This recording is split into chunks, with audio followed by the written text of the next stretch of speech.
மதுரை பெரியார் பேருந்து நிலையம் அருகே பழைய ஓய்வூதிய திட்டத்தை மீட்டெடுத்தல் உள்ளிட்ட பல்வேறு கோரிக்கைகளை வலியுறுத்தி 500க்கும் மேற்பட்ட ஜாக்டோ ஜியோ அமைப்பினர் சாலை மறியல். பழைய ஓய்வூதிய திட்டத்தை மீட்டெடுத்தல் உள்ளிட்ட பல்வேறு கோரிக்கைகளை நிறைவேற்ற வலியுறுத்தி மதுரை பெரியார் பேருந்து நிலையம் அருகே ஜாக்டோ ஜியோ மாநில ஒருங்கிணைப்பாளர் செல்வம் தலைமையில் 500க்கும் மேற்பட்டோர் ஆர்ப்பாட்டத்தில் ஈடுபட்டனர்.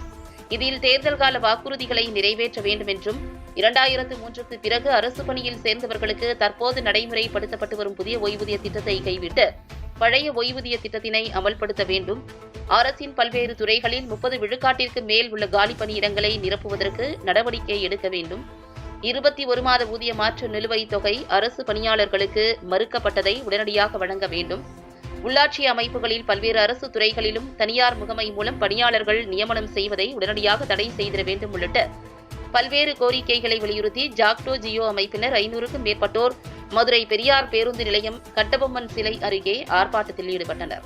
தொடர்ந்து கோரிக்கைகளை வலியுறுத்தி பெரியார் பேருந்து நிலையம் வாயில் முன்பாக 500க்கும் மேற்பட்ட ஜாக்டோ ஜியோ அமைப்பினர் சாலை மறியலில் ஈடுபட்டு வருகின்றனர். இதற்காக 100க்கும் மேற்பட்ட காவல்துறையினர் பாதுகாப்பு பணியில் ஈடுபட்டு வருகின்றனர். முன்னதாக ஆர்ப்பாட்டத்தில் ஈடுபட வந்த ஜாக்டோ ஜியோ அமைப்பினரின் பேனரை காவல்துறையினர் அழித்ததாக கூறி காவல்துறையிடம் வாக்குவாதத்தில் ஈடுபட்டனர். தொடர்ந்து இதுகுறித்து ஜாக்டோ ஜியோ ஒருங்கிணைப்பாளர் செல்வம் கூறுகையில், தேர்தல் கால வாக்குறுதிகளை நிறைவேற்ற வேண்டும் என்றும் அடுத்த கட்டமாக வரும் பிப்ரவரி 5 முதல் 9 வரை அரசு கட்சி தலைவர்களை சந்தித்து ஆதரவு கேட்க உள்ளதாகவும், பிப்ரவரி 10ஆம் தேதி மாவட்ட அளவில் வேலை நிறுத்த போராட்டம் தொடர்பாக ஆயத்த மாநாடு நடத்த இருப்பதாகவும் தெரிவித்தார். தொடர்ந்து பிப்ரவரி 15ஆம் தேதி ஒருநாள் அடையாள வேலை நிறுத்தம் செய்ய உள்ளதாகவும், மேலும் 26ஆம் தேதி முதல் காலவரையற்ற வேலை நிறுத்த போராட்டத்தில் ஈடுபட உள்ளதாகவும் தெரிவித்தார்.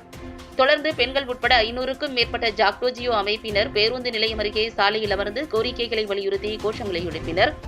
அவர்களை காவல்துறையினர் கைது செய்து தனியார் மண்டபத்தில் அடைத்தனர்.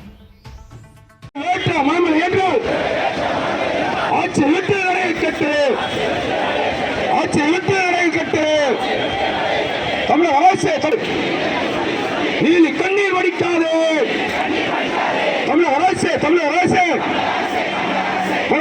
காலத்திலே 18 மாத படியான 250 கோடியை என்னாச்சு